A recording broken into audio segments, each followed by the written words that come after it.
বাগপতি খেলা কিন্তু অবসান ঘটলো, অর্থাৎ সেই ছবি যে খাঁচা আমি দেখানোর চেষ্টা করবো যে সিমলিপাল ডিভিশন আছে, অর্থাৎ যে ফরেস্টের যে ইউনিট আছে সেই সিমলিপাল ফরেস্টের ইউনিটে কিন্তু এই মুহূর্তে ওই ইউনিটের যে বাক্স আছে সেই। তো আজ এতদিন পর সেই বাঘিনী জিনাত আজ যে বাঁকুড়া ডিস্ট্রিক্টের যে গোসাইডি টোলা, সেই গোসাইডি টোলা থেকে খাঁচাবন্দি করলো উড়িষ্যার যে বন বিভাগ তারা। তো দেখুন এই ভিডিওতে সম্পূর্ণ তুলে ধরা রয়েছে।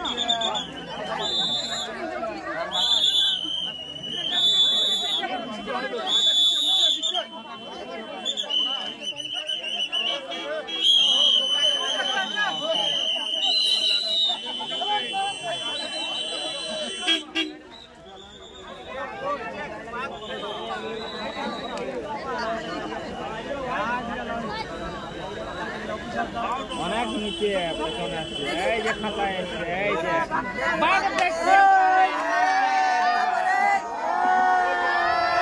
এই যে গাড়িটি দেখতে পাচ্ছেন এই গাড়ির মধ্যেই রয়েছে বাঘিনী জিনাত। খাঁচাবন্দি করে নিয়ে যাওয়া হচ্ছে। উড়িষ্যা বন দপ্তরের গাড়ি রয়েছে এটি। এই গাড়িতেই বাঘিনী জিনাতকে খাঁচাবন্দি করে নিয়ে যাওয়া হচ্ছে। দেখুন ভিডিওটিতে।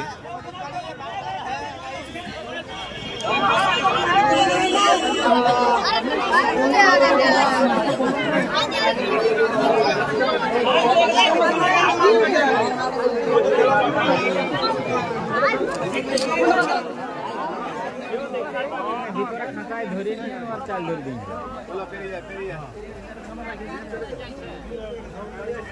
গাড়ি গেলে এমন যাবে না, এই বোম বলছ ব্যবস্থা কর, দেখি তো।